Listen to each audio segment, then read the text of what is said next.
We want to dedicate this episode of Legends of Iron to Coleen Poundstone, Derek Poundstone's mother. Unfortunately, she passed away January 7th, 2022. Derek's father instilled work ethic in him, but it was Coleen who taught him to dream big, supported him, and always was his biggest fan. Derek loved his mother very much, and we're very sad to hear of her passing. Derek,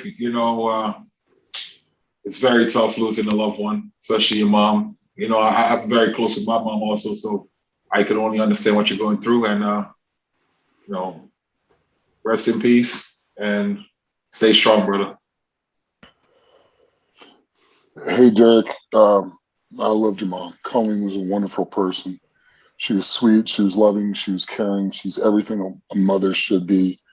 And I am so sorry for your loss. And you're in our thoughts and prayers, and all my love goes out to you and the family, brother.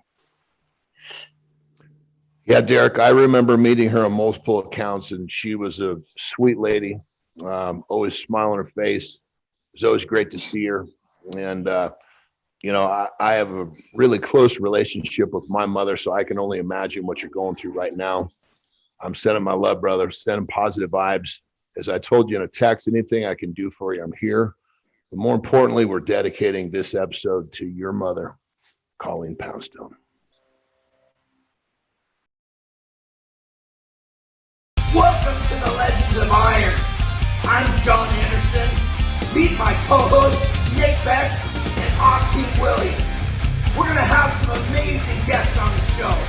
Buckle up tight, because we're going to be talking about the shit you're not supposed to be talking about. We're going to be discussing anything and everything it takes to become a Legend of Iron. Legends of Iron is brought to you by Musclemen's, the creator of Nitro Test. Nitro Test is hands down the most fucking kick-ass pre-workout on the market. The question is, can you fucking handle it? Welcome to another edition of Legends of Iron. I'm John Anderson. With me always, my partners in crime, Nick Best. Unfortunately, Akeem Williams is not able to be here today, but we have got a killer guest for you, let me tell you. This guy is something else. He ruled the roost in an era of strongman where there was two guys that were just about unbeatable.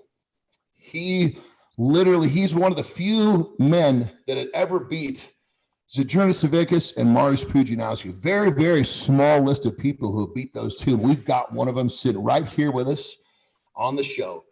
He trained hard, competed harder. This man is an absolute fucking savage. And let me tell you, I've seen a lot of tough dudes, a lot of strong dudes, but Derek Poundstone, you take the cake. Welcome to the show, my brother. How are you? I was wondering, I thought there was two guests on for a second. I'm like, who's this champ? I want to meet him.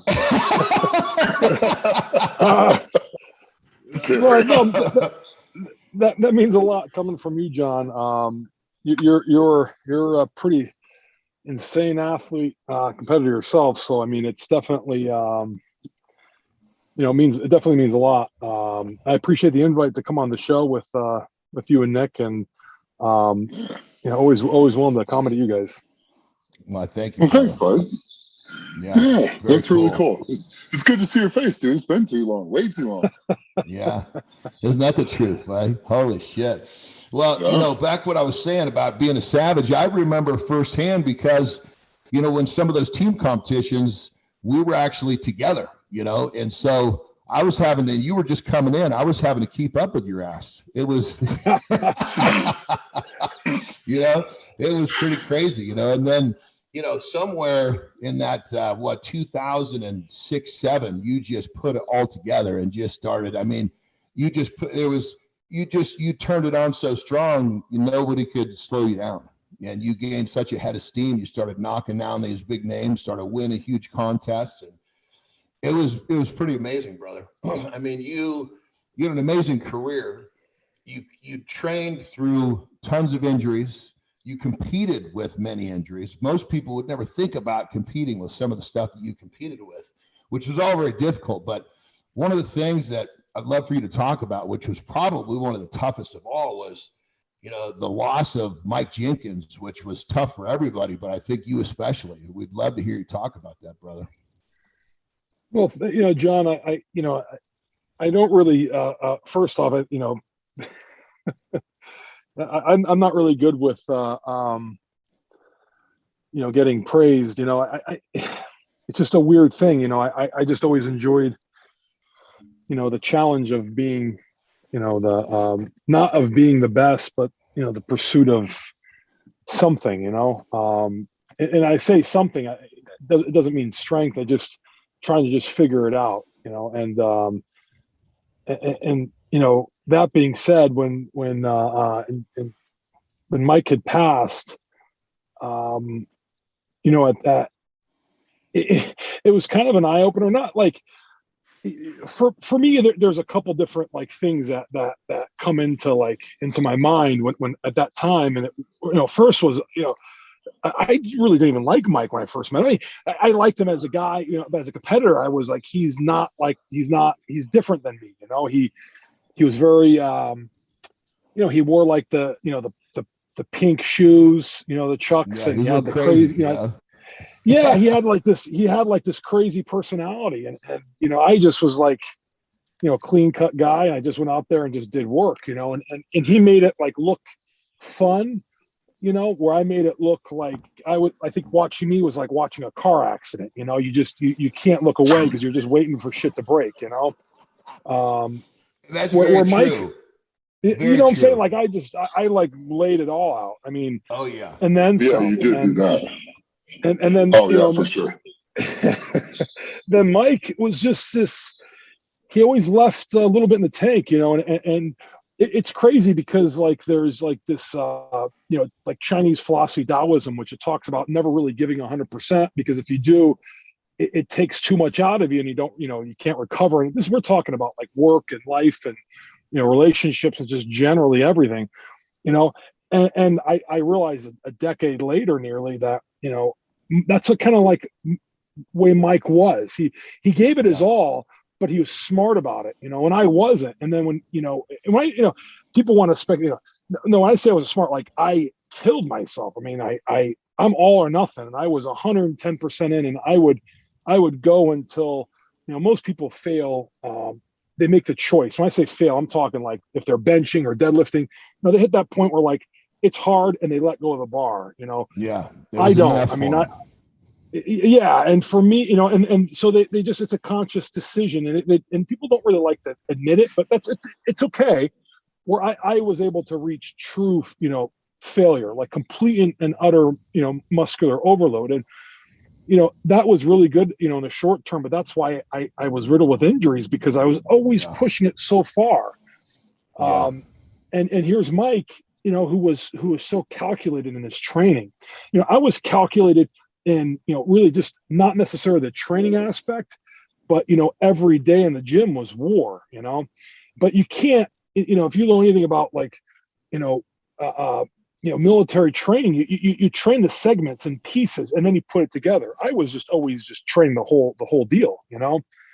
And so when he passed, it was just it was like shit. I mean, how does that happen? You know, here's a guy that was ate healthy, trained smart, and, you know, had this great personality. You know, he just seemed like he just generally like stuff. Very likable guy. Yeah, he wore like life. He wore life itself like a loose garment. You know what I'm saying? Like nothing really seemed to bother him. You know what I'm saying? Like he just looked comfortable out there. You know, and so that's one of the reasons why I retired. Is I just was like, man, I don't know what I'm doing. You know, like I don't know. Like winning wasn't enough. You know, and it wasn't like I wanted to win more. It's like I win, and I'm happy, and then I'm like, but what am I doing here? You know? So it just was a weird thing. And I kind of struggled with that, you know, in the time he passed, you know? And so I just was like, well, I'm just going to hang it up because I really don't know why I'm doing this, you know? So. Yeah, I mean, something like that happens, and it can really give you a much different perspective, you know. And you guys were riding the top of the sport, you know. You guys had spent plenty of time together, so I can imagine how that just to give you a new perspective on not only competing but life in general. Yeah. Yeah, and that's it. I mean, it just changed my perspective, and I just wasn't really willing to, continue to compete. And I think that that's kind of the irony of the whole, athlete mentality is some of the best athletes, aren't really that into it. And not that I wasn't into it. I was into the sport, but it wasn't really winning that made me, that drove me. It was just the experience of just pushing myself and kind of knowing what I was made of. And, it was more of a philosophical way of training versus I want to be big and strong, and I can look back now and identify a lot of those feelings and stuff now at 40, where in my 20s, I had no idea. Yeah. I mean, I remember, and I've said many times, I learned more about myself in a squat rack, in a long set of squats, than anything else on the planet, because you're finding out what you're made of right then and there. It's like, what can you deal with? What can you handle? What are you willing? What type of pain are you willing to push yourself through? And I know that for you used to make videos and they're titled Pain, Yeah.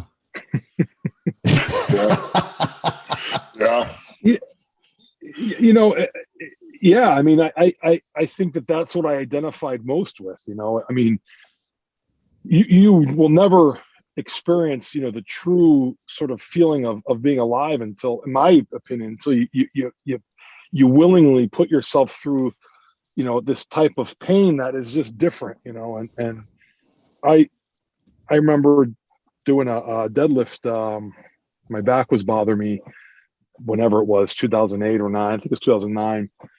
And I was going up to like 750, and which is at that time was, not like I say light, but it wasn't like a not even close to a max effort deadlift. And I just started doing some reps with it, and I was going to do like 5 or 6, and I ended up doing 10 reps, and wasn't really planned. I just was like, my back's bothering me, so I'm just going to see how some reps feel, and then posted a video, and then like next thing you know, it's like it blew up, and then people were saying, oh, the reps were touch and go. So then I put the suit on. What difference does it make with that kind of weight, Yeah, like it's like a basketball. Like I'm like, okay, okay,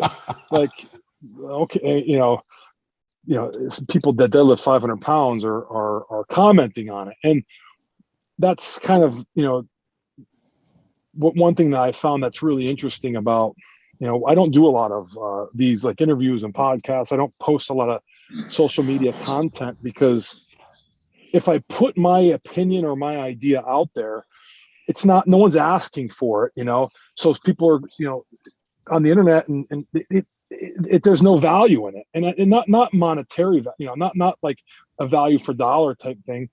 But if I'm just giving it without them asking, they're just like, they'll just poo-poo on it. Yeah. But when people seek me out, on social, however they, people find me, and then they ask me, then they hang on to the things I'm saying, and they're like, hey, that's awesome. It's so that's why I don't really post much content, because I get asked that a lot, and because, and I learned that with the deadlift videos, everyone's like, oh, he's bouncing the weight. And I'm like, oh, okay. I mean, apparently, 800-pound deadlift for 9, which I did the following week, is shit, because the weight, bounced off the ground, and the weight did all the work, So at that point, I just had to rethink this, and just think to myself, why am I posting stuff like that? Because half the people that watch it and comment really aren't looking to learn something. They're just looking to just be a dick. I remember I posted a video once. I had squatted 700 pounds for 10. I went down on the 11th. It was one of those sets where you walk it out. You have no intention of putting it away, right? Yep. And I'm just getting tore up because a few of the reps weren't down low enough. Well, forgive me. It was a fucking set where I was planning on going to failure, It wasn't a meet, But this was in an era where you were like putting out you were doing a lot of YouTube videos. I mean, now it's real common, but you in the strongman world, you were kind of the leader of putting out this content. People had never seen this stuff before. So, and you got to remember, a lot of times people will say something negative because they're jealous. You know, it's just it's a human instinct. There's people that will support you and people that will throw a turd no matter how good you're doing, you know? so eloquent. I love. There's a lot of people out there that actually will make comments without really having any idea. They're just a negative people, Derek. And it's actually a shame that you're going to listen to these people, because what people could actually learn from you is so far greater. I mean, the things I've learned from you and the things I've seen you do personally, I've had to compete head to head with you for several years. And man, I about killed myself just either trying to catch up to you or even catch you in an event. And I mean, we got after it. We had a lot of fun times too. So, I mean, there's certain things I'll never forget. I mean, the plane ride to Korea, I'll never forget that. You know, and Tom and stuff like that. Oh yeah. Yeah, you know, think about some of the contests too, Derek. I mean, granted, you're putting up these videos, which is training, but then you're showing up to contests and you're winning by 25 plus points. You know, I mean, what was it? I think it was the 2007 America's Strongest Man. You won by some record number of points. It was like, I mean, I think you could have not done the last event, 2 events, and probably still won. But you were out there kicking ass because that's just the spirit of who you are, you know? Yeah, you know, and you know, that was, you know, everyone around me at that time was really working on getting bigger and stronger. And I had really honed in on the fact that, you know, knowing the events prior, like, you know, kind of, I saw the moving events and the truck pull, sled drag. I think it was a farmer, then like a truck drag, you know, Hummer drag, and then, Hummer drag, Hummer push, and then a chain drag. I was like, ooh, yeah, that's insane. I'm like, well, so I need to train like craziness. So I started training like insane long distances, and I was like, well, I'm having a hard time. And as I would drop like 2 or 3 pounds, I noticed my work capacity would increase. So I came in that show purposely about 15 or so pounds lighter, you know, less jacked, you know, like I wasn't as vascular and insane looking, but I was like a workhorse, and you know, I remember the press. You know, I had trained to do like 15 reps with this 280 pound log, and I remember like people like looking, you know, and like, what in the fuck are you doing? Like after I walked off, you know, and I think I did like 13 reps or something. And I'm like, I know I missed two reps. I knew that I told someone else, I think I maybe told you, Nick, I think your son was there. And I think I remember saying something like, I'm good for 15, you know, and I didn't take into account like all the other stuff prior, you know, and the deadlift, which I at that time I had a pretty bad back still. But the point is, I mean, I definitely, you know, tuned in and honed in on changing myself for the competitions. And that's one of the reasons why I could never win worlds, because I didn't really know how to prepare for worlds, because it really would change too much. Where Arnold, I could do pretty well because I would specifically not train the events, but I just train my body. So it was a little more tuned for maximum output. You know, I really didn't give a shit about recovery. I just want to be able just to, you know, go out there and just lay down some sick numbers. And I would always get hurt at the Arnold, but I trained, you know, so far beyond my capacity that I was able to still perform with some, you know, I suffered a minor bicep tear and, you know, pulled my back a couple, you know, like the erectors. But I knew that was a byproduct of getting that strong. You know, I remember at the gym pulling, you know, 1,100 pound reverse span deadlifts, you know, for 2-3 months, you know, out, you know, and just getting stronger and stronger. So, yeah, it's definitely, and to, you not to take too much time, but Nick, what you're saying too, I don't let the comments necessarily affect me. I just find that if someone happens upon something that I post or whatever, that's good. But when someone seeks it out, and asks, and then I do something like this, it changes it. They take it a little more seriously, and then they'll regurgitate it and put it out there for somebody else. And that's the point. Is I don't want to just put this out there like it's because I think it devalues it a little bit. I don't know. I think I'm having a hard time sort of putting into words, but I just want to be. I'm careful because the audience is, I don't want someone to be like, oh, it's kind of ridiculous. I want to tell somebody something, I like them to be like, okay. And don't necessarily try it, but just think about it for a second, and then go from there, I guess. Yeah. That makes sense. Real quick, brother, you said a second, I'm going to want to take too much time. We're here to listen to you talk. So you take all the time you want to your answers, brother. So I'm married twice, so I'm not used to that,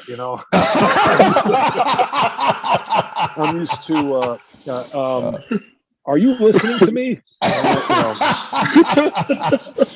Well, so what you're talking about, preparing for contests and different training regimens, that's one thing I wanted you to talk about a little bit. And there was a period where you put a lot of time into, getting your heart up to a maximum, capacity, and then timing how quickly it would come back to resting. That was a really, really interesting spin on training. And at that time, you were kind of like breaking new ground. So talk to us about that.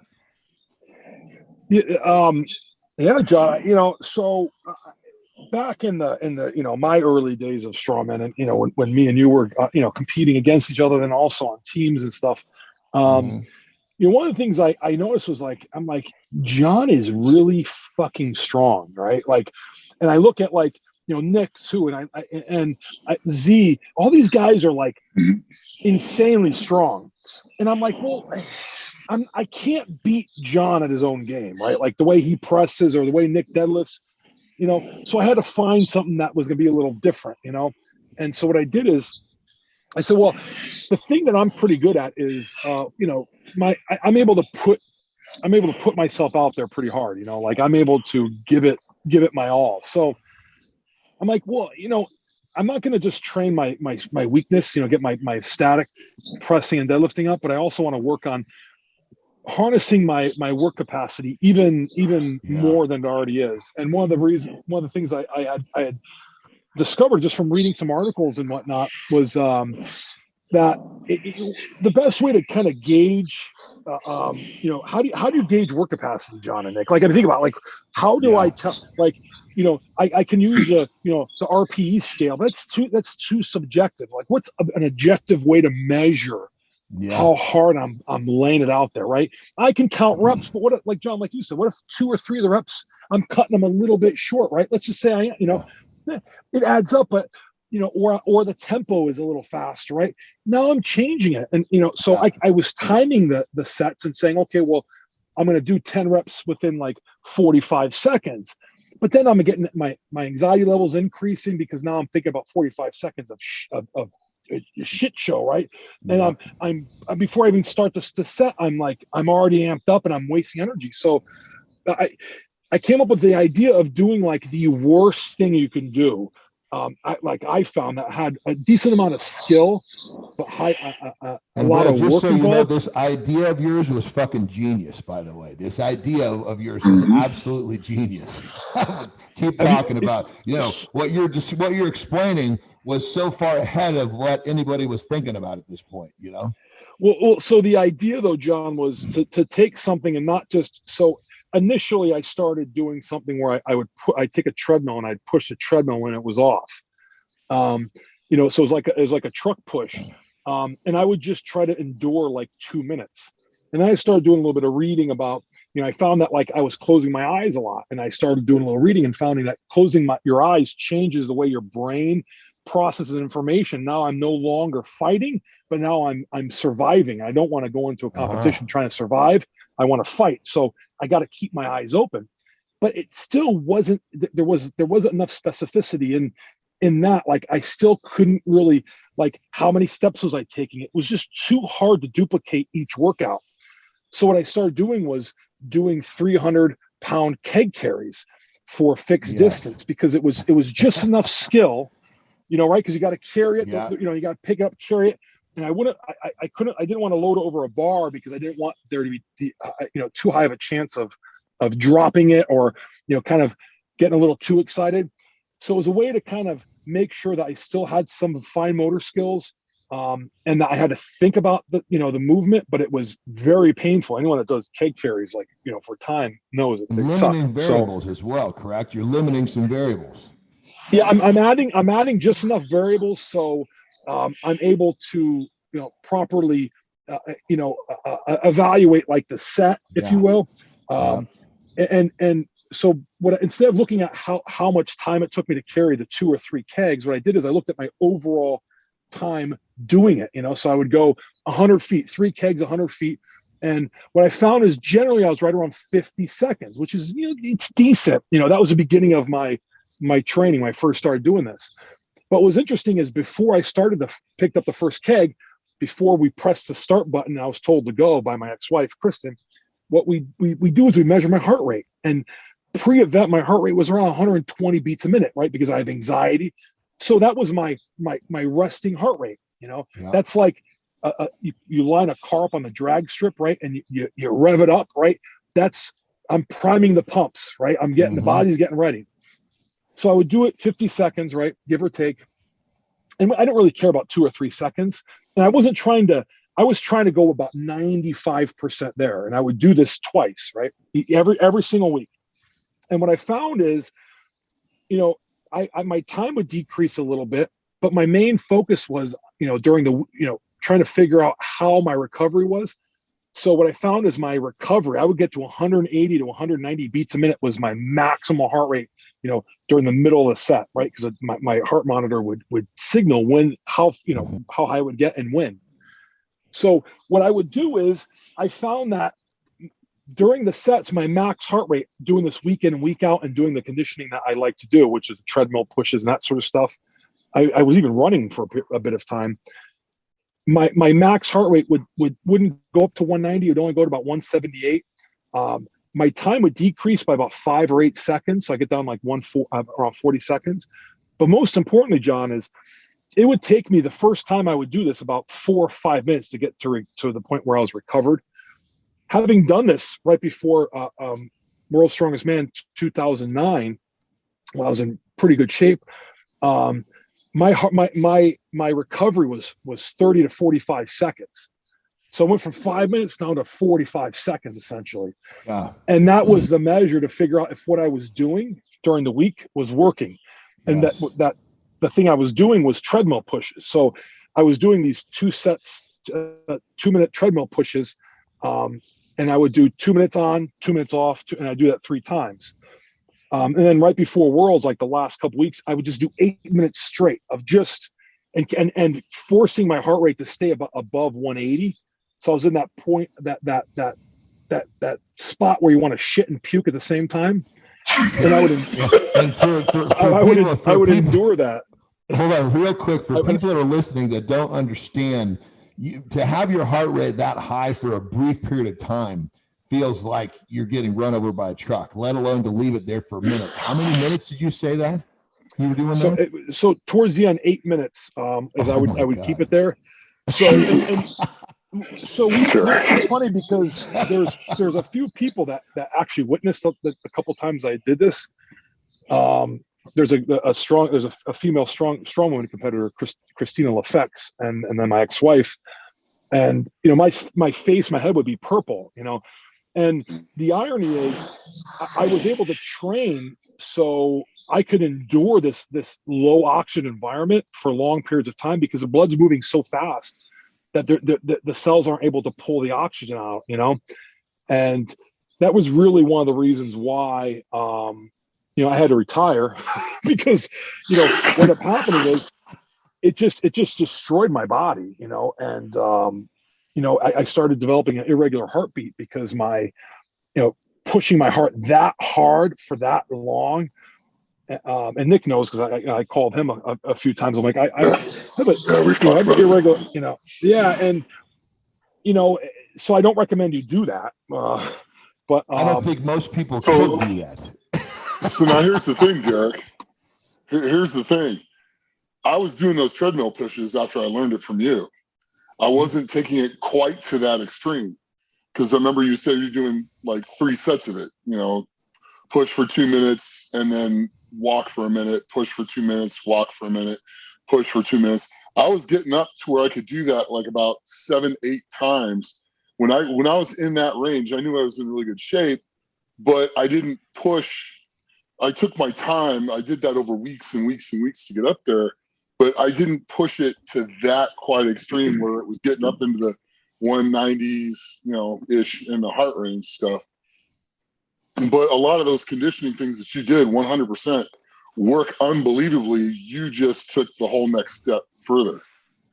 Yeah. I mean, that whole, just the fact that this is a principle that you developed on your own so far ahead of the whole strongman community.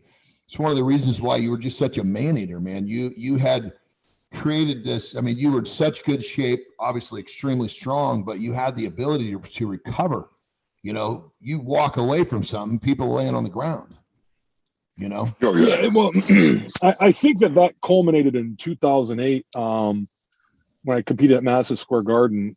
There was like no time between the events, and that was the type of competition that I was best suited for, because guys, I remember Travis was puking in the butt in the garbage can backstage, and Marius was supposed to compete there, and I was training because I knew that Madison Square Garden, it's a union outfit, right? So I knew that they had to really keep the time crunched. They had to keep the time fairly tight, so I was keenly aware of the fact that this was going to be a very quick, brutal competition. So, and I knew that Morris was going to be there. He was supposed to be there. So I ended up getting the best shape of my life, and he didn't compete, which is a bummer. But I ended up losing to Travis anyways, which is the irony, is I was like, I'm not going to win that competition. Then Fortissimus was 5 or 6 days later. And I'm like, I would even train for Fortissimus, and I ended up winning that one, and it just goes to show you how the body just, I had done too much, and I kind of was overtrained, and Travis was just on fire.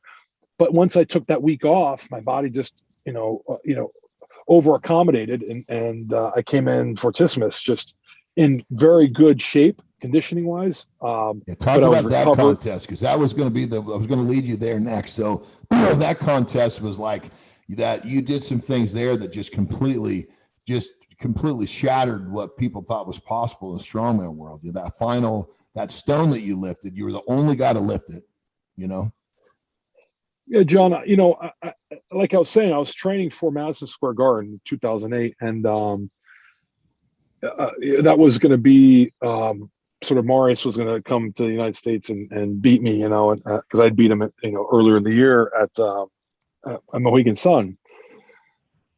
And, I wasn't going to let that happen, and it's close enough to my house. So I just trained like just an absolute monster.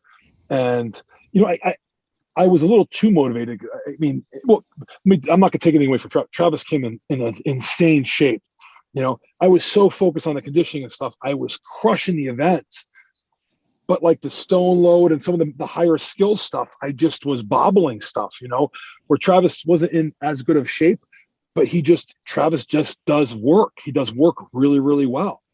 And he just came in, and just no mistakes, where, if the competition went for 2 days, I would be, I'd have a hard time having it, understanding how anyone would be able to beat me, because the next day is when, John, is insane. You're sore, you're beat up. Oh, yeah. But then Fortissimus, I just didn't even, there was so much, I'm like, I'm not going to train really for it. It's just kind of a gimmicky thing, at that time. I'm not, and that's no disrespect. I was like, there's just no way I could train all this stuff. So when I just took 5 days off from the gym, my body just recovered, and I actually ended up having my wisdom tooth had impacted, and I had a little abscess. The side of my face was swollen. I had to go to the doctor the morning of the competition. I was on antibiotics, but because I'd already lost Madison Square Garden, because I hadn't really anticipated preparing for the event, my tooth was killing me. I just had this sort of reckless abandon. Like, I just really didn't give a shit. I just want to go out there and just have as much fun as possible. And next thing you know, it's me and Zadrunas are number 1 and 2. And then next thing you know, like, I'm in first. I'm like, holy shit, like that's not supposed to happen, and yeah, and going into last event, how big was that stone? It was 500 some pounds, wasn't it? 535. Yeah, 535.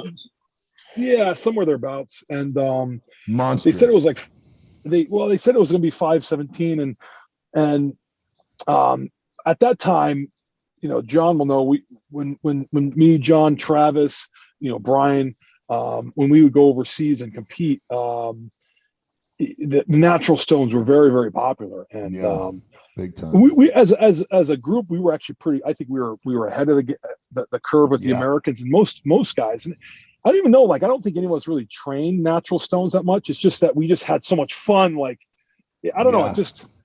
When you look at it, you got to try to figure out where's the best place to grab it. How do you position it before it's your turn? There's so much, a lot of thinking and figuring out how to pick that thing up. They're all different. Well, and, if you were to put me, Nick, and if you go back to that time period, it's funny because if you were to put me, John, I'm going to talk about the natural stone learning for a second. Me, John, Brian, and Travis in a room, and then Tom McClure was the year after. You wouldn't think like these are cerebral athletes, right? You would think like these are a bunch of, knuckle dragging, like I mean, Brian was a gorilla, just this big, looks like, cross between a sumo wrestler and a basketball player. He wasn't heavy. He just was big dude, not like he is now. He's just insane amount of muscle. And then you had Travis, who just was like this animal, nuts. You're like, just straight nuts. And then you're just, coughing, spitting, saying, like, I'm like, oh my God, it's like having your like senile uncle around, because you're just like saying like the worst shit ever. I'm like, oh my God, like, I remember like you're showering in the room and you like open the curtain and you're like, look at my alveoli or whatever in my throat, and I'm like, you're naked. Like, it's swollen from snoring. I'm like, oh my God. You're just like, but all of us as a whole, I look at us and I'm like, well, the conversations we'd have, and I'm going back to that World's Strongest Nation type group that we had, very cerebral. Then you have Van Hatfield in there, and you had Tom McClure, who were just like the chaperones almost, because it was just chaos. I mean, it was just absolute, totally. Like, oh my God. I mean, guys now, like, conscious. They were the ones that had the conscious of the group, Oh my God. I remember going out with Tommy Latta after World's Strongest Nation that one year, and I think it was I thought I was going to die. Oh, yeah. Like, their food was terrible. It was, we're in Ukraine, and Tommy's like feeding me like glasses of vodka, and I'm like, I'm thirsty, thanks, and I drink it. Yeah. I'm like, wow, that's not water. Oh my God, and that's one thing I miss about the sport, John and Nick. We all were in that era where, man, you show up to a competition, man, like, you might go missing. Like, there was some crazy, man, it was like, you were like a rock star, but not really, you know what I'm saying? Like, you weren't really, it's weird. It just was like the dudes were like bikers and some gangbangers back then, like it was, and I say that and people probably have no idea what I'm talking about, but you two know what I'm talking about, the Eastern European, like, dudes got holes in them and stuff. They go up to your room with a fanny pack and they're like trying to sell you stuff. You're like, what is it? What's going on? Oh yeah. Oh yeah. Oh man. There'd always be some guy that would pull into the hotel and he'd be there for the whole time, the whole week. In the back of his truck, or his trunk would be filled with God knows whatever you wanted was in the back of that car, you know. Oh man. And then like there'd be like I remember in Ukraine we went out to like the strip club one year. I think it was before you guys got there. Me and I befriended some Marines, you know. I got the clean cut look, right? So all the guys like gravitate towards me. And we go like the strip club and it turns out like all the Marine guys are engaged to all the strippers. Oh my God. And I remember they like bought me a lap dance. This is like the debauchery of this era, you know? And the girl I remember was this beautiful Ukrainian girl. And she's like doing her dance. And I'm like, it was like it was like first time at a strip club ever. I'm like 25 years old. You know, you remember me back then. I was oh man, you're so naive, man. Just a kid. Oh my God, you know, like so just not worldly in that sense, you know. And in the stripper, you know, sense, you know. But so I remember I'm like sitting there and like sitting on my hands. I'm like, don't want to touch her, you know, like.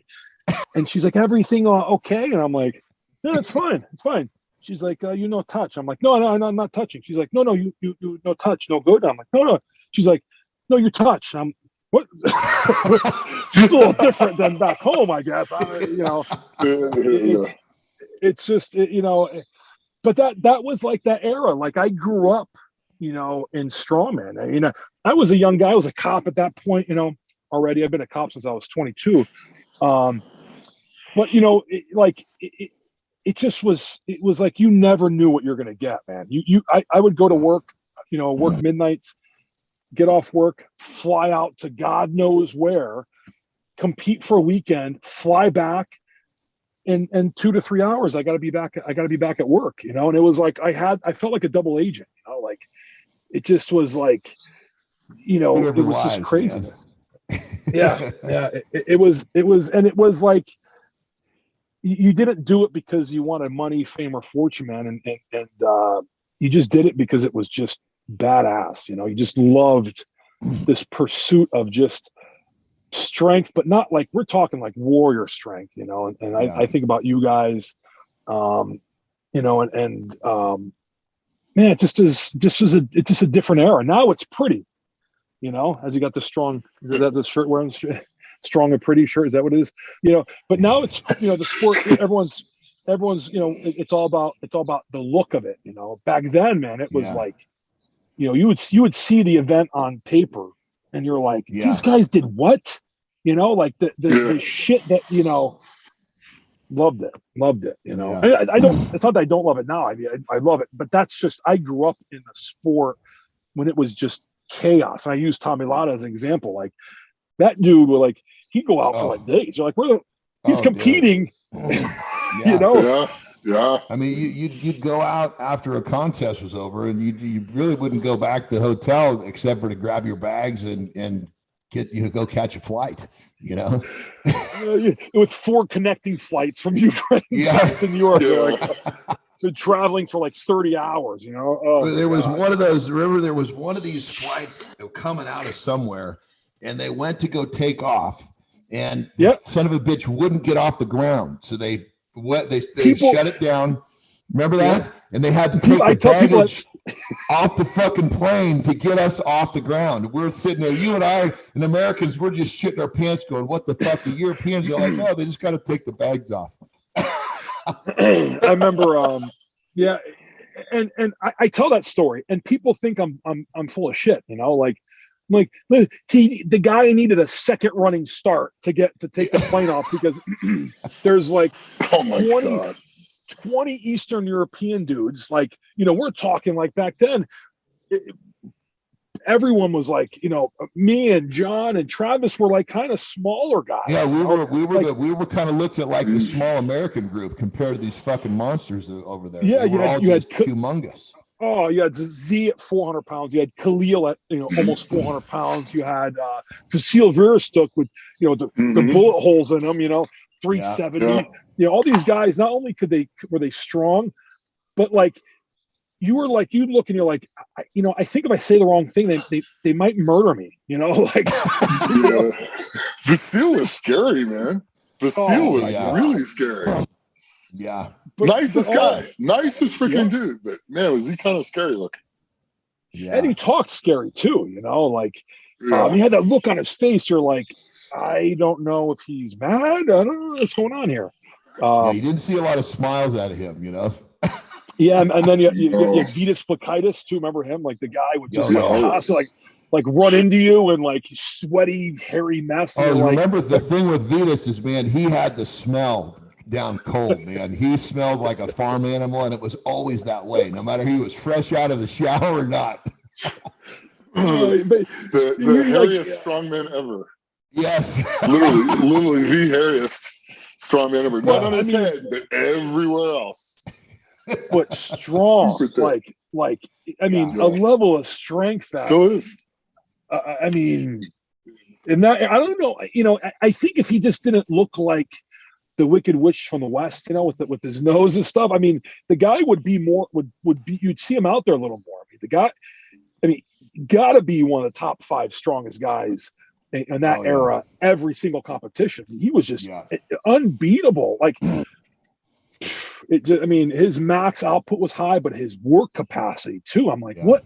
I'd see the shit he's eating. I'm like, how is that? He's like drinking Coke, and like, putting God knows what in his mouth. I'm like, what is that? And he's, and thing too, the purses at these things, as we know, were not very big, but for some of these countries, those guys were making fucking bank if they came in and won a contest, That was some of those payouts. Obviously, as Americans, they were nothing special, but for some of these guys in countries where they didn't have much, that was big, Yeah, and that just goes to show you. I remember like $2,000 to $5,000 was the average sort of first, second place, somewhere thereabouts. Yeah. And it wasn't like woohoo, yeah, I won. I win a competition, and then like sometimes we wouldn't get the check for a bit of time, And I'm like, oh, as a surprise, because I never really cared about the money, I'm sorry. No, they would give me the envelope, and I had no idea what was in the envelope until I got home. I'm like going through customs, like, you have any cash on you? No. I'm unpacking my bag, and I'm thinking it's like a thank you card. I'm kidding, but I'm not, because you remember that, John. That era, I was like, just like super. I'm expecting a W-2, a check, a 1099 at the end of the year, Nope, just an envelope stuffed with a couple grand cash, and I'm like, oh, I wonder if that was an accident, and then I obviously I learned. It was just it's shifting gears, brother. Speaking of money, when you really started taking a hold of stuff, and you were. Number one, you were spectacular in competition, but you looked, you had a look that nobody else had. And so you actually kind of were one of the people that really started the monetization in terms of guys coming along and making money. You were learning to, obviously you're winning contests. You were starting to do well with some sponsorships like MHP, but then you were also really learning how to leverage yourself.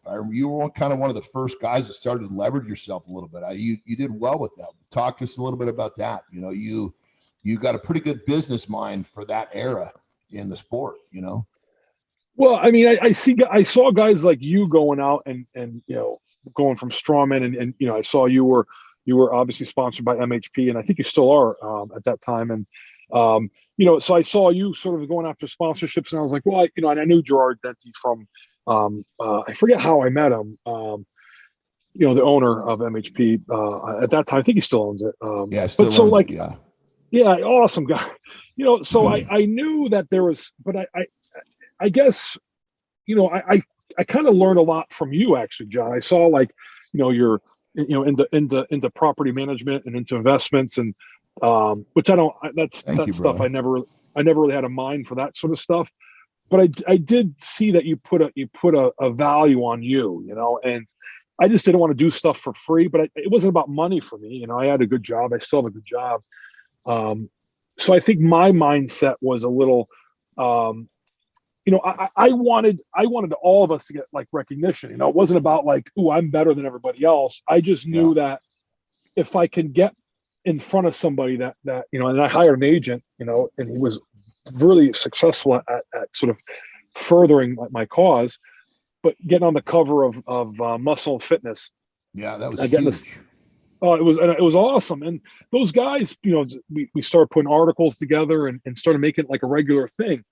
And one of the other things that we did is I was able to get a radio show on satellite radio, which was awesome. It wasn't about strongmen. It was about kind of like what we're talking about now a little bit, about life and about like, perspective and, just trying to be the best you, right? Yep.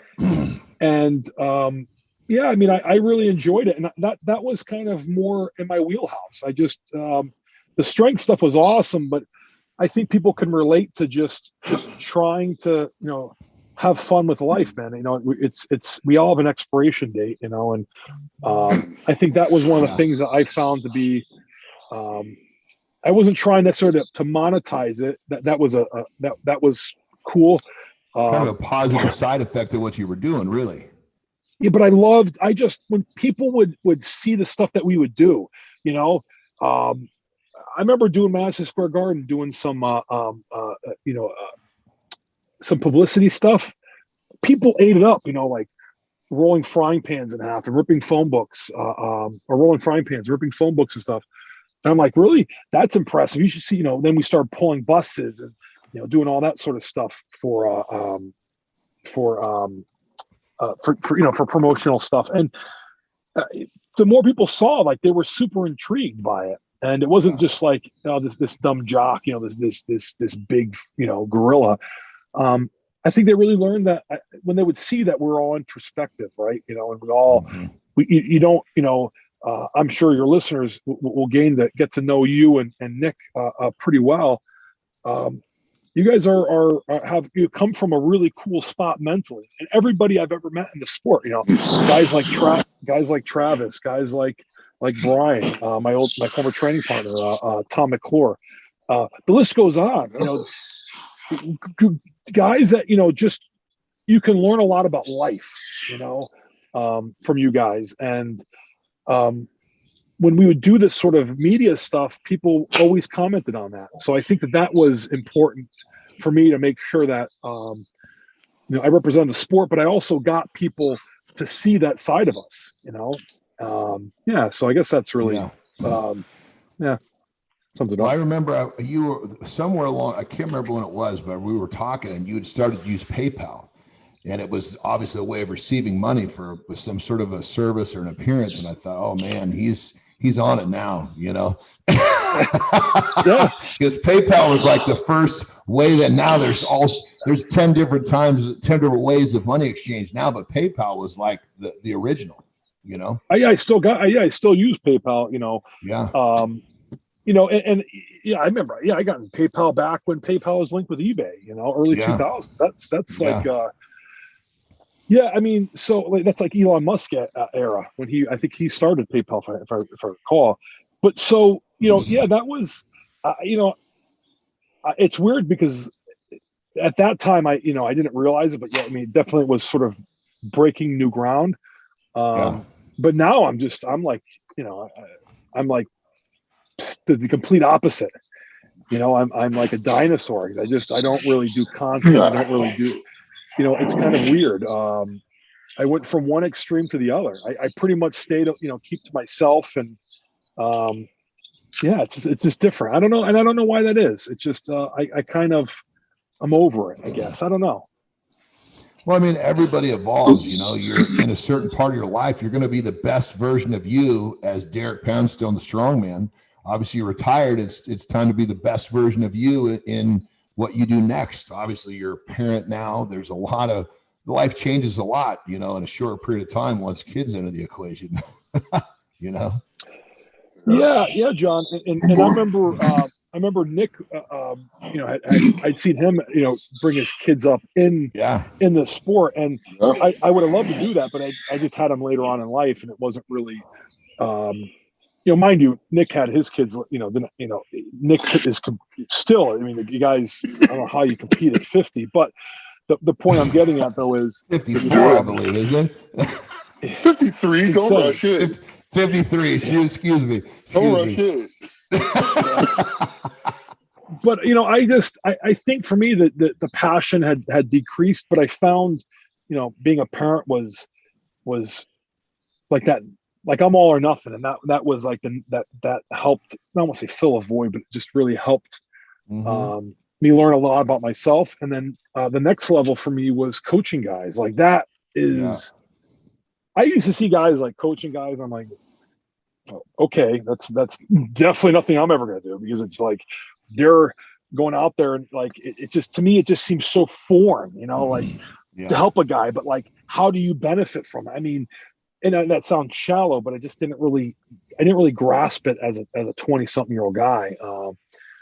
It wasn't until Rob Kearney had asked me a few times to coach him, and I'm like, nah, man, that's not my deal, And I had coached some guys here or there, but it was like different. I'd just done some like programming for one-off stuff. But to really, take on a guy's training to that level, and like, because programming it for a guy is different than coaching a guy, right? Like coaching is like, it's also the psychological element, like, when they have a bad lift, you got to be able to pick up the pieces, and be like, hey man, you got to be able to explain it, why it happened. And then you got to be able to fix it, and that takes a lot of experience. And, problem solving comes with experience for sure, Yeah, and that's where I learned that was maybe the next level. I learned that was guys like would listen, and would take what I was saying as gospel. And I was like, wow. And then they'd say, well, my deadlifting sucked today, and they'd send a video, and I'd be like, okay, or I recently had a guy who his deadlift, it was on this rise. It just, I'm not gonna go into the details, but basically he just stalled, and in like 1 week it just felt too heavy, and I'm like, he hit that point where the body just 3-4 weeks, the body does not want to adapt anymore, and that's why the conjugated method's pretty popular. Is you kind of just changing just enough that the body keeps on adapting and becoming better. So, the answer isn't like, he's like, do we deload? I'm like, fuck no. We don't, we have to do something that we've never done before. Right. So he went to the gym the very next day and deadlifted again, and it wasn't because he needed rest. He just, his training had become predictable. And he's like, are you sure? I'm like, yeah, man. But he did his chest workout and then pulled his 90% deadlifts for some doubles, and that's the type of stuff that he's like, it went from being where he would have had a terrible week, because he would have just, he was competing, 2 weeks after that, but instead of having a terrible week and just festering on it, we just, boom, next day deadlifted again, changed the numbers a little bit, and he hit the number that he failed. And then he also did some benching and some upper back stuff. And so he turned it into a win, and that's the part that I really enjoy, is like that secret sauce, that stuff that I've learned along the way. No, brother, I totally agree. I mean, that's something I do, primarily, nutrition coaching. Of course, I do training for people that want, but the nutrition is really my specialty. And there's a huge reward when you help someone do something they didn't think they could do. It's a different type of, obviously it's rewarding when you do something that you didn't think you could do, but when you help somebody else, it's a whole different type of value system. It feels good, so for you to move on to that next step of coaching, I'm sure probably was really satisfying, Yeah. I mean, I remember going down to Worlds with Rob in 2019, and, just sort of helping him out at the events. And man, that was, I mean, if you remember that year at all, they had that crazy yoke medley, and I was going up to Massachusetts, and I'd bring a bunch of stuff up there, and we'd do like truck pulls and some, really tough strongman days up there. But they had this like 1,200 pound yoke. And I was like, yeah, we can't train that, Rob. It's just gonna be too much on your body, So we just trained, right around 1,000 pounds or so. And of course, Rob goes in and wins the event. And we had spent so much time, and that's one of several events he did very well at. we'd spend, looking at all like the little nuances of the lifts. And that's what I really enjoy. And that's going back to the Fortissimus conversation before, analyzing that big stone and realizing that to row a 537-pound stone, into your lap is, that's, at the time I was 305 pounds. There's no way, but I can leverage it up. That was a very odd shaped stone too. That was just for people that never seen a picture of you lifting that. If you look at a picture of you lifting that, you think, how in the hell is he going to get this into his lap just by looking at the shape of it? Yeah, that was pretty brutal. Yeah, and that's it. I looked at it and kind of in my mind I was able to think, okay, well, this is how I'm gonna lift it, and and that was the same thing, and the same thing that happened in 2020 at the Arnold. Rob and I were looking at that crazy medley, which I think he took first or second in that as well. The loading carry, Husafeld stone loading medley.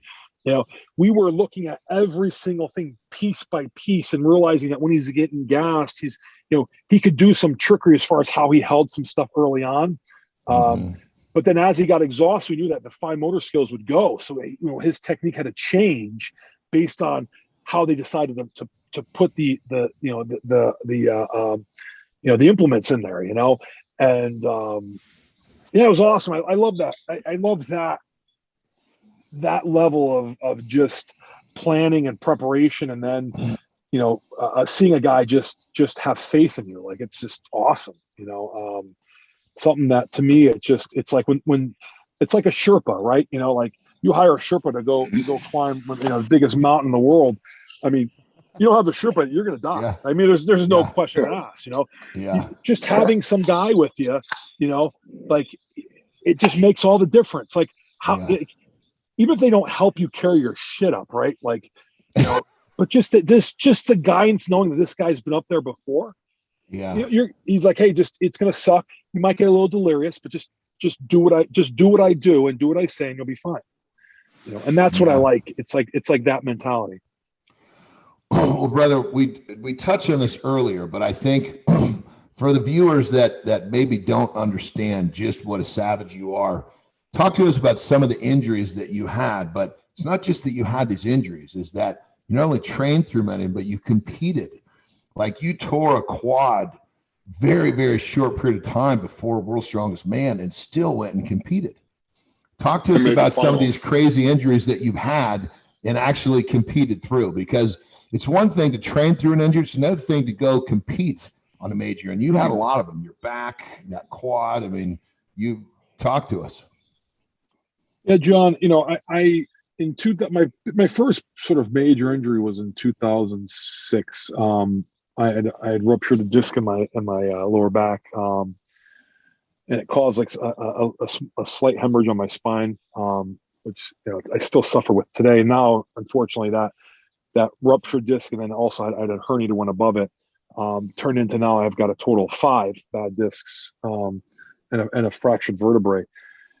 And that's a byproduct of obviously the beating I put myself, the beating I just took and put myself through for the last, couple decades. But I mean, I won America's Strongest Man about 6 months after being told I wouldn't be able to lift anything heavy ever again, and I deadlifted 805 pounds at America's Strongest Man 2007, which was what I ruptured my disc with, deadlifting 805 pounds, and and it wasn't poor technique. I was taking, at that time, I had upper respiratory infection. I was taking, I forget there was a big class action suit for the antibiotic. I forget what it was at that time.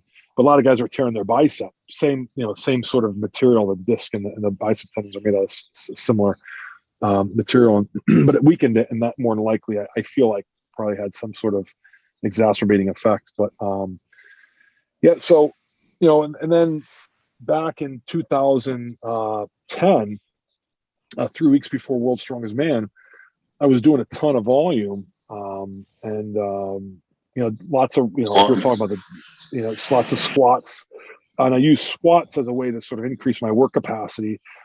Just like you, John, I wasn't like I didn't really care about depth. I just want to get the 8, 9, 10 reps, and I was in the 600-pound range. And the last set of squats that I was going to do, because I was going to become more specific in the training, right? About 3 weeks prior, I start dropping all the accessory stuff and I become, I'll start doing like bottom up squats or car squats to make it more specific. But leading up to that, I'm going to do, work capacity type stuff, with straight bar. And so I get the strength increase, but I also get the increased recovery and the work capacity and that sort of stuff. So last set of any barbell squat I was doing in my World's Strongest Man prep, and last rep of the last set, I tear my quad, vastus lateralis. And it just was like I had done so much volume in the preceding weeks, just got a cramp mid squat, and when you're pushing up and the muscle cramps, that part of the quad it's holding all the weight. It created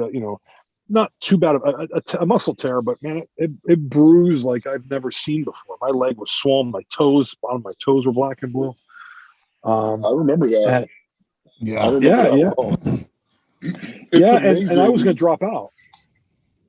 Yeah, I remember that too, and you didn't. And then you still made the finals. Yeah. Real quick, before I start to interrupt, for anybody that didn't hear Derek start the story, 3 weeks before World's Strongest Man was when this injury happened. 21 days, he tears a quad and still ends up competing, rehabbing and competing with basically, as we all know, torn quad's not fixed in 3 weeks.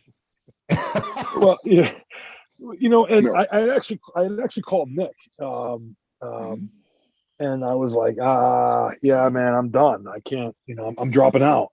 And he's like, maybe just give it a minute, just go there and have fun. I'm like, no, I'm not going to go there and just be a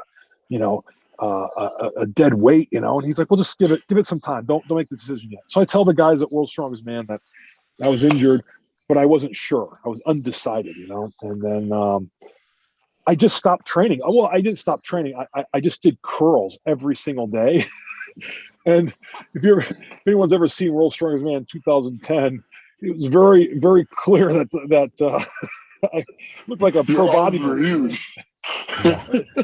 That's all I could do was I couldn't really bench because I couldn't lay down. It stretched my quad too much. So I just benched.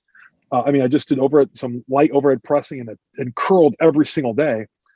And I like a week out, I end up, and there's more to the story that I don't think John is realizing. But a week out, I think I'm gonna be fine. And I started doing some treadmill, walking on the treadmill and stuff, and some light training, and ended up taking 9th in World's Strongest Man that year. But after I took 9th, I had dropped out of America's Strongest Man, and on the flight over because I still had the flights to America's Strongest Man, I decided that I was going to compete. This was going to be the second half of what I was going to say, is that you basically took a plane inside of 24 hours, went and won America's Strongest Man. We're talking 3 weeks prior to World's Strongest Man, tore a quad, couldn't even lay down, placed 9th, and then take a plane home, not recovered. I mean, Nick, how hard would that be to compete at all? So at World's Strongest Man, there's 12 events. Remember, he's got the qualifying heats. So we had 6 events, and then he had the finals. So he did another 6 events, and then takes a plane flight, and then goes and wins America's Strongest Man. So he was that good, though. He was literally that good. And the ability Derek has to push himself through pain, there's only a handful of guys I've ever seen with that kind of ability. Derek's one of them. Travis Ortmeyer's the other one. And they can push themselves far past what any human being I've ever seen can push themselves through in pain and still function. And it's just amazing, and it's unheard of for the things that he's done. So people just don't do it. No, I totally agree. I mean, if you think about that, you're talking tearing a quad, you can barely walk, you can't lay down. You basically have 2 contests inside of World's Strongest Man, which you're going to be completely destroyed from. Most people are taking a fair amount of time off. He goes on a plane, which doesn't help you recover. And dehydrates you. Now, when I said this guy when I introduced you, brother, I said you're a savage. This is a very, very, this is like a 4-week window, 5-week window into just how much of a fucking savage you are, brother. I mean, most people they wouldn't even consider what you actually did. Well, no brain, no pain, John. Just don't think about it. No, I mean, Well, I like the challenge. And, if you would have told me, if I thought about that, going into it, there's no way I wouldn't be able to even, think about it. But, I just took it one step at a time. And I said, well, let me just go over to World's Strongest Man, just try it out. And then it turns into like, I'm all right. I ended up deadlifting. I ended up winning my deadlifting in my heat and doing pretty well. Just straight, stiff leg deadlifting it. And because I was recovering my everywhere else was recovered. You had the power stairs that year too. Yeah, and those things were 500 pounds, and the steps were like 20 inches. There's a picture. That's that fucking picture. He looks like, where the fuck did the fucking bodybuilder show up from? So fucking jacked. I mean, brother, there's a picture of you taking those power stairs up, and you can see it on the front. It says like 225 kilograms, and your arms are bigger than your legs or your head. Hence, now we know why, all the curls you did leading into it. That's all I can do, and I couldn't work clearly, so I wasn't gonna sit around the house. I just would go to the gym and just curl, and there's like another level of sort of just shittiness that happened that going into Worlds was, America's was I told Dion that I was going to compete, and the president of ASC, and she was promoting the show obviously, and she's like, "Are you sure, Nick, you were there?" And I'm like, "Yeah, why not?" She's like, "You could just judge," and I was like, "Nah, I'll just go there," and and I get off the flight, and I couldn't even check in the hotel. We went right over to. They were like, and then I get there, they're like waiting for me. I was like, "Oh shit!" I felt like bad, That was my first time competing against Mike Jenkins, and I got to tell you,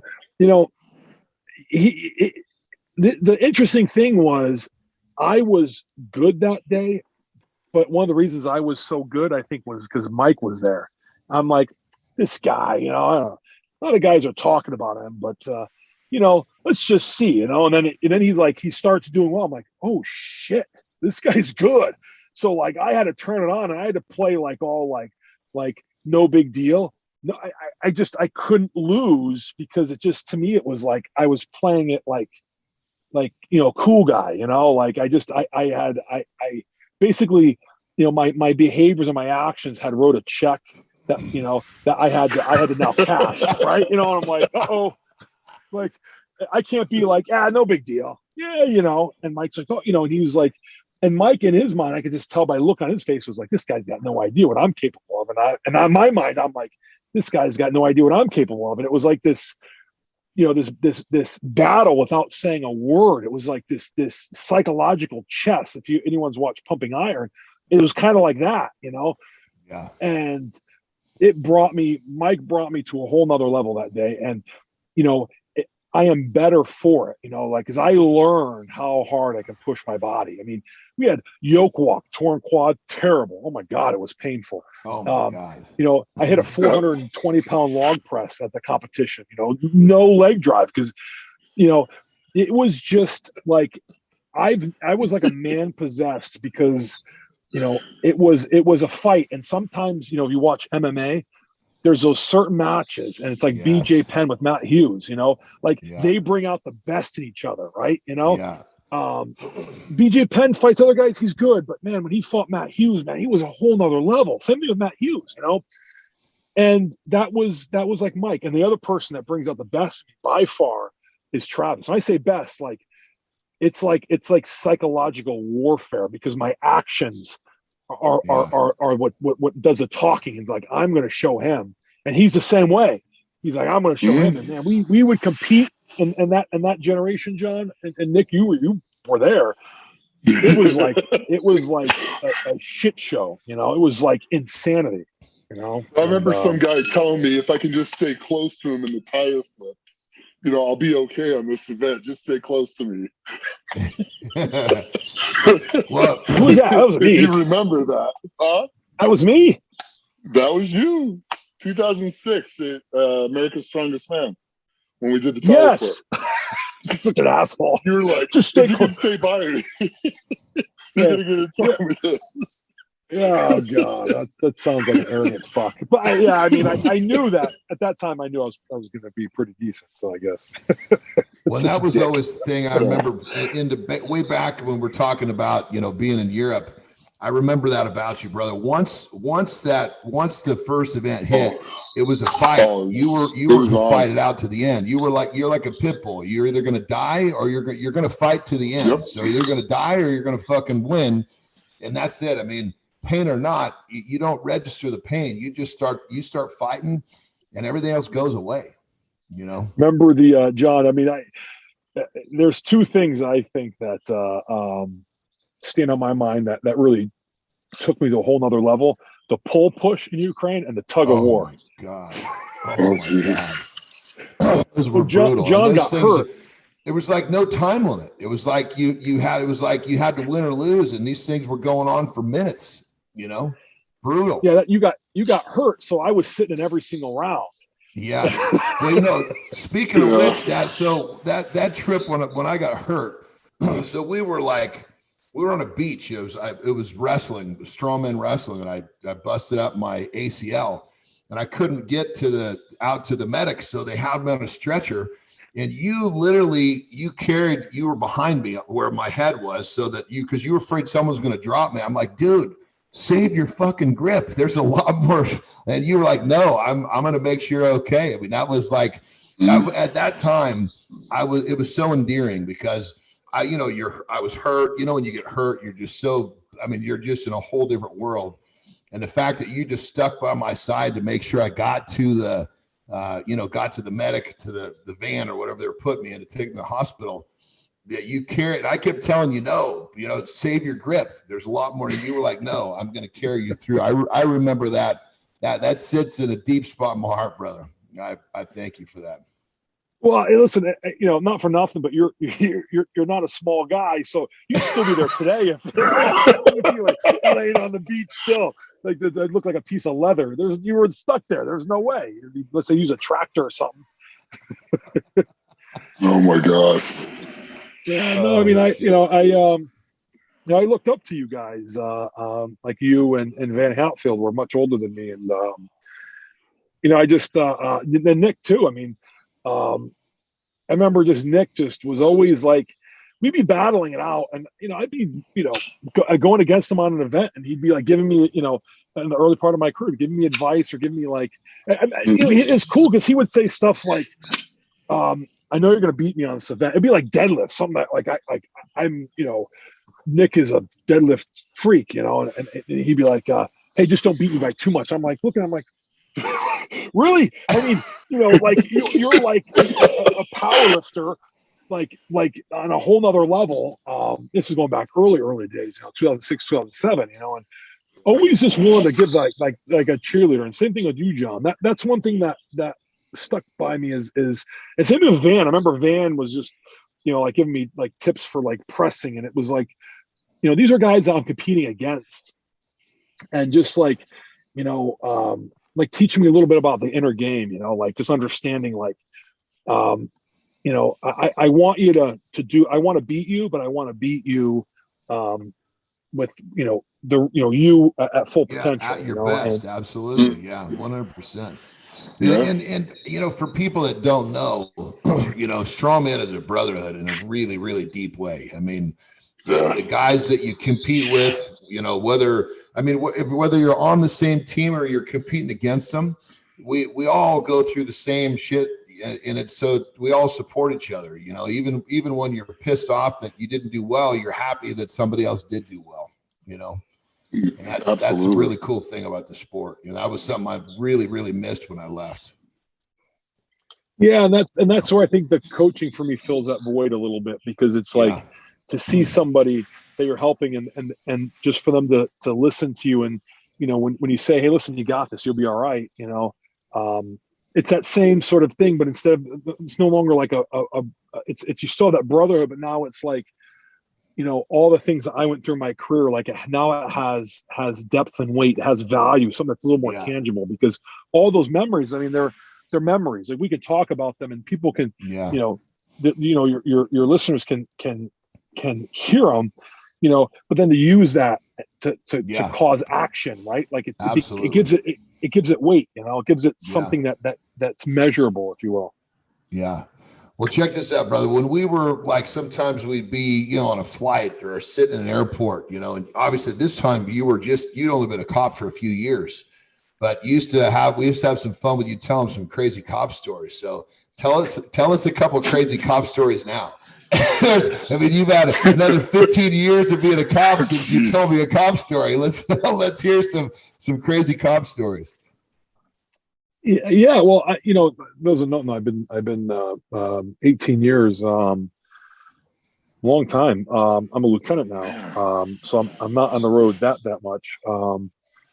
But I remember one of the there's a couple stories. One of the most interesting stories was, it was like New Year's, a decade or so ago. And I was working midnight patrol, and, one of our old paramedics, he was a retired like combat medic, he's since passed to cancer. He's the type of guy who would never wear gloves. He's like the guy that he was going to save your life and then, be damned if whatever, he was cool.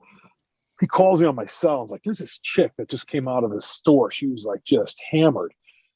He's like, man, she's like bad. She shouldn't be driving. So he gives me her description of her car, whatever. And I come up to, I'm driving towards a gas station. She leaves before I can, intervene, and I turn around and she's like all over the road. Now, once she leaves, I can't be like, hey, I just wanted to tell her, hey, don't drive, lock her keys in the car. This is going back. This is a different time, Yeah. Like, you just lock the keys in the car, like, oh, hey, sorry, they wouldn't complain about that, right? Because you're preventing them from getting in jail, getting arrested, So she's all over the road, and so I pull her over, and it's New Year's. I mean, whatever, but she's just obnoxious. So field sobriety test her, and she's clearly highly inebriated. It's like 4 a.m. It's not like 1 o'clock. It's like go home, go to bed. Night's over.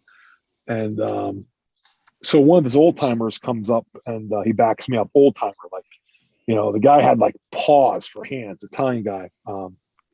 And he's my backup. And I go to arrest her, and she like kicks me, like just misses my balls. Like because she like donkey kicks me, like from, like I got her hands, like, I'm holding her hands, like, so she's in front of me, and I got to push over the car because she's like fighting, and women fighting it. Like it's like you go in like half, 3/4 speed, man, whew, her heel just grazed my ball bag. You know what I'm saying? Like it was not my man purse, if you will. Right. It was, I was like, oh shit, So the other cop, like he's an old timer, he just sees that, super nice guy.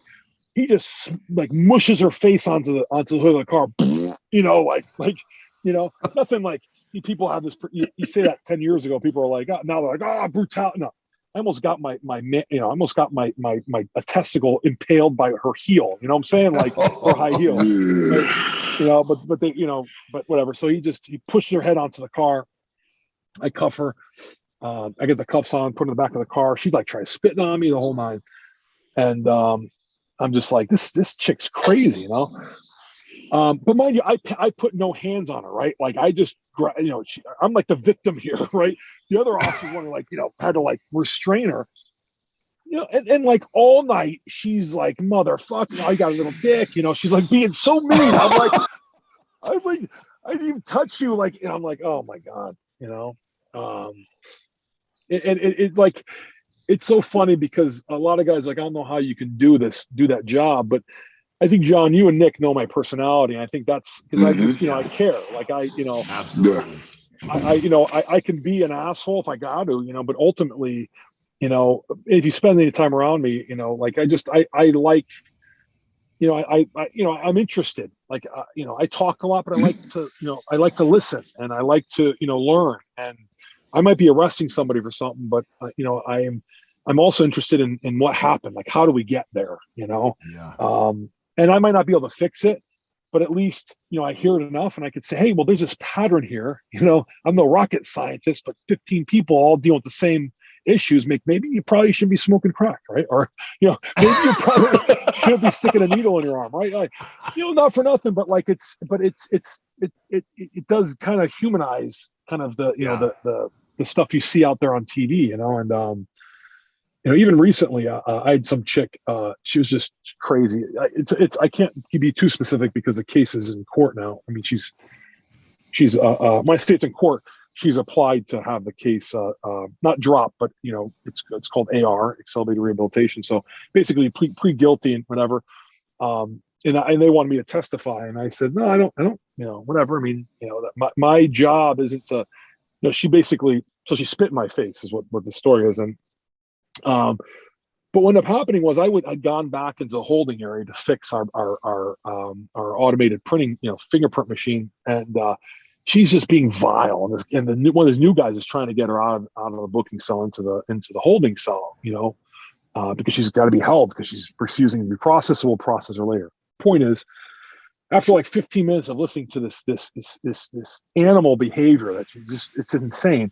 I said, come on, man, let's just go back to so you can sit back there. We'll get you some food, water, and we'll just kind of revisit this in like an hour. Fuck you, you're not gonna do that, and I'm like, well, no, I mean, I am.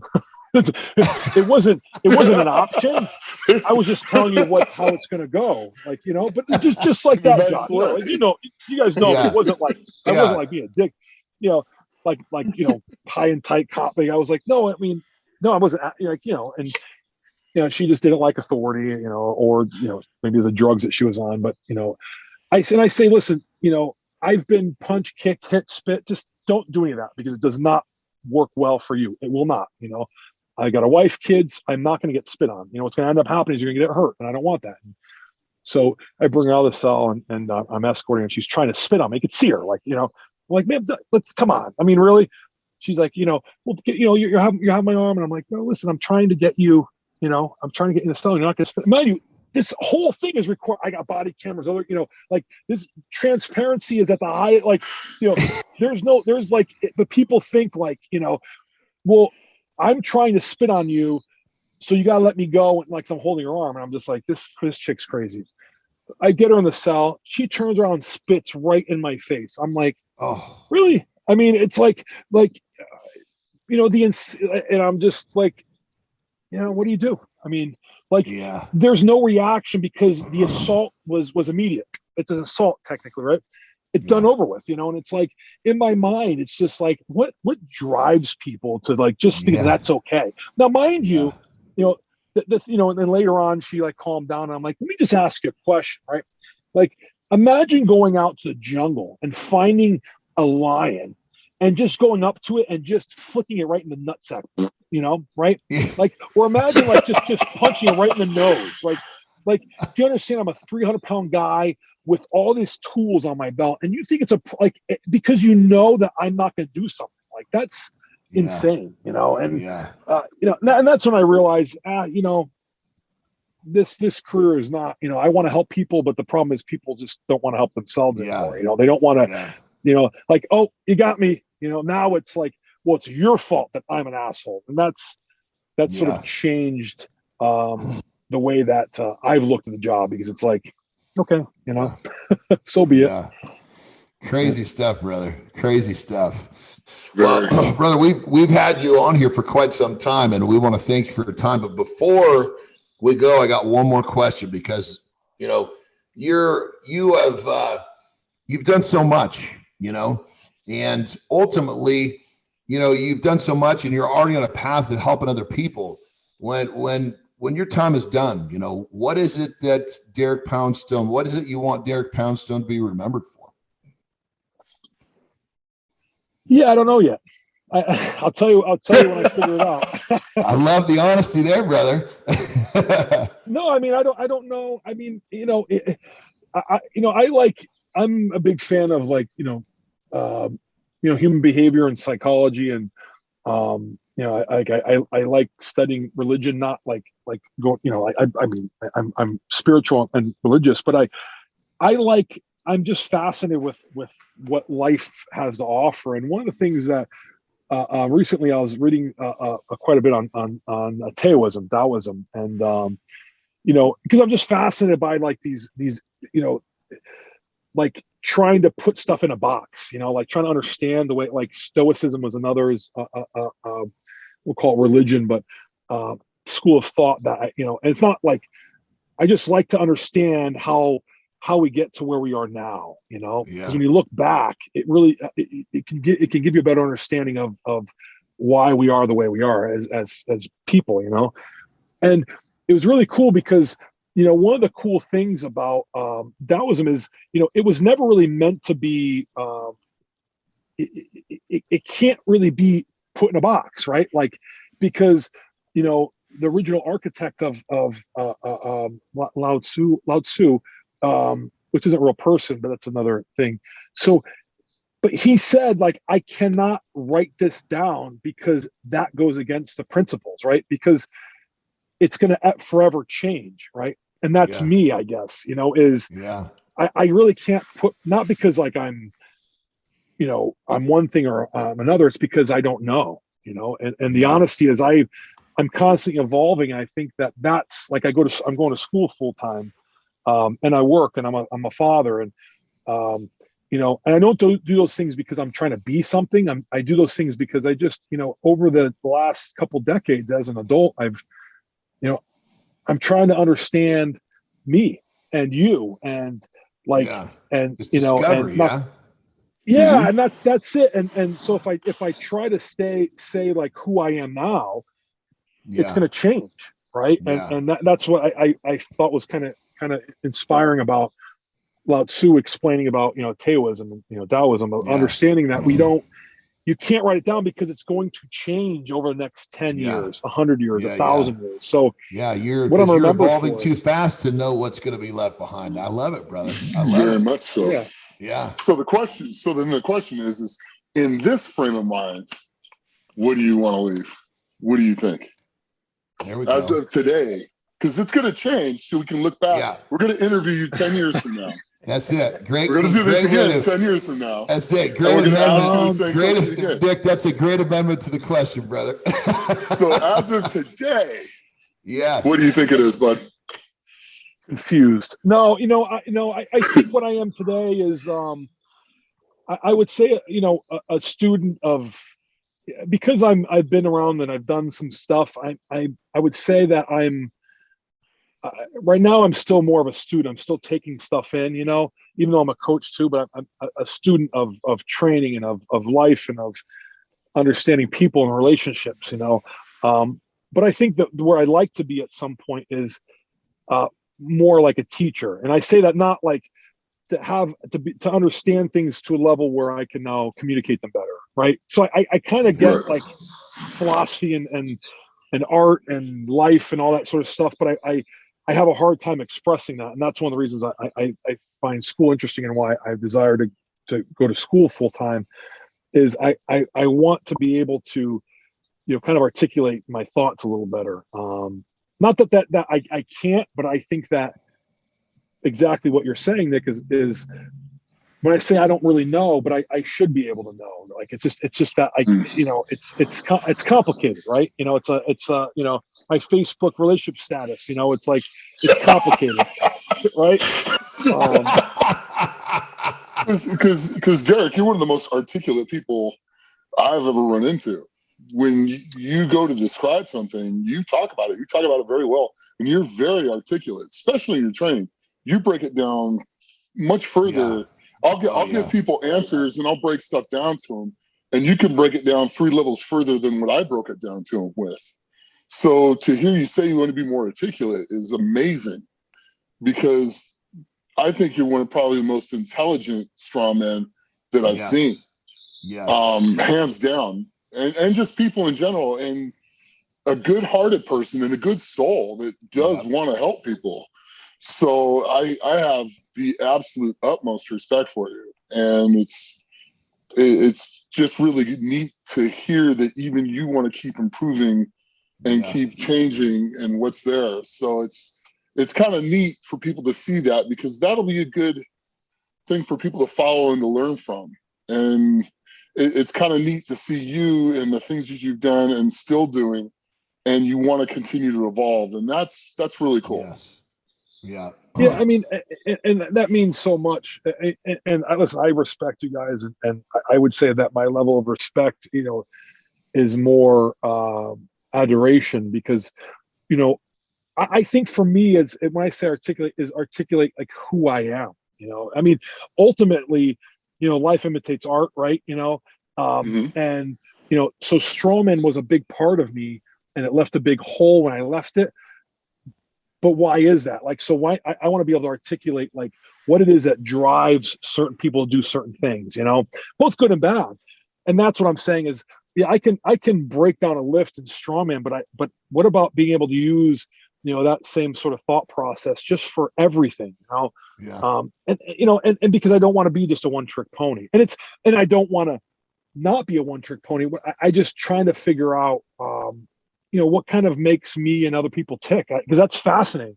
It's like, I look at like people that are just like, I think it's like that, people like monks are like self-actualized. They're just happy with nothing, but they won't say, I don't know, like just to the point where you're good, Yeah. like, what I'm saying? Like that state of like, and I'm good, but I want to understand like what that means. I don't know. It's I maybe spend too much time sort of by myself sometimes thinking about stuff, but no, not at all. Well, I'm going to tell you this. No. Even the monks are still looking for that. Yeah. Just so that you know. I mean, brother, when you're by yourself, that's where you have true discovery, because when you're by yourself, you can eliminate distractions. You can really kind of focus on the parts of you that you want to understand more and continue your journey, Yeah. But I was kidding, but yeah, all kidding aside, that's, I think it's fascinating to understand, like, that we all have the internal dialogue, but understanding, like, it's really hard to control that, John, right? Like, that. Yeah. I mean, like when you're doing your deep water stuff and you're like, you'd be lying if it's like, if you're like, oh, well, no, it's easy. No, like that when you're in there, like there's always that doubt, and you say, well, I'm just going to keep doing it. But then that voice that says, just quit. Right. And that's, I think the point is understanding and not trying to silence that voice, but to hear it to the point where I can understand it. Right. Because if somebody's like, psychologically is going through some crazy stuff, what's going to happen is you got to listen to them to understand where they're coming from, so I got to listen to that voice and say, well, why is that there? Yeah. And that's kind of what I'm trying to is figure out is like, what is that dialogue? Like, what does it mean? And yeah, it's kind of I get a little deep about it because it's just, I'm just fascinated by it, because that's what made me a good strongman was I was able to, make my own self-talk, but also I was able to sort of take anything around me and turn it into something that motivated me. But why though? That's the point is why does it have to motivate me? And why does it motivate me? And should it motivate me? Those are the things I think about. And I think that, it's that's what we're here for, right? Is to adapt and move forward. Well, brother, being in a constant state of discovery is a pretty good place to be, because when you stop trying to discover who you are, you really, it's your existence really comes, it's a whole different place when you're constantly pushing and learning and digging and in whatever facet of your life. That's what life's all about, So I think it's I love to hear you talk like that, because, you're when I say rich, you're deep, you're an enriched human being, and your thought process, your emotions, all this stuff. And I think it's great, especially for, people that look at guys like us that are, meatheads and think that there's nothing more to it than barbells. It's that is most of it, but I think that's where it starts though, right? Yeah. Is I think working out is for me and competing has made me a better person. I think it's, yes. I mean, as both you guys I'm sure can attest to is, that pursuit of strength, changes you forever. I mean, for the good. And if you think about it, the pursuit of strength, when it comes down to what we, in strength world, people think physical, but in actuality, it's really mental. Oh, it's all mental. I mean, the strength, is a physical representation of yes. The drive, the thought process, and that's what I think is fascinating. And I mean, I look at guys like Elon Musk. I mean, he has mental strength like that far exceeds right. You know what I'm saying? He's in a league of his own. Yeah, and that's the stuff that is like, but what drives a guy like that? Besides a touch of autism,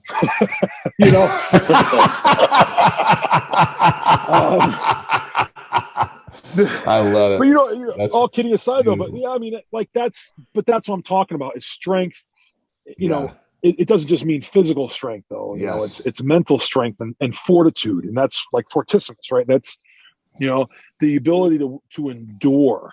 To me is, and that takes mental strength, above all else. Yeah. Well, brother, I got to tell you, all of our listeners are going to learn a ton from this episode because, you're really dropping some really cool stuff here because, there's so many dimensions to all of, a person, especially you, from the physical side to what we're talking about now. And this has been an absolute pleasure to have you on, and I'm sure guaranteed we're going to ask you to come on again because we just scratched the surface of Derek Poundstone. Christ.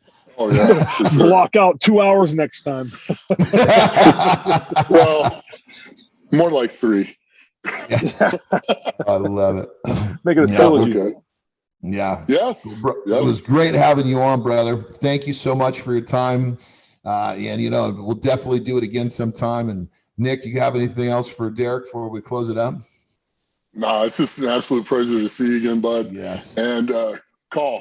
We need to talk more. We definitely need to talk more. So I miss the heck out of you.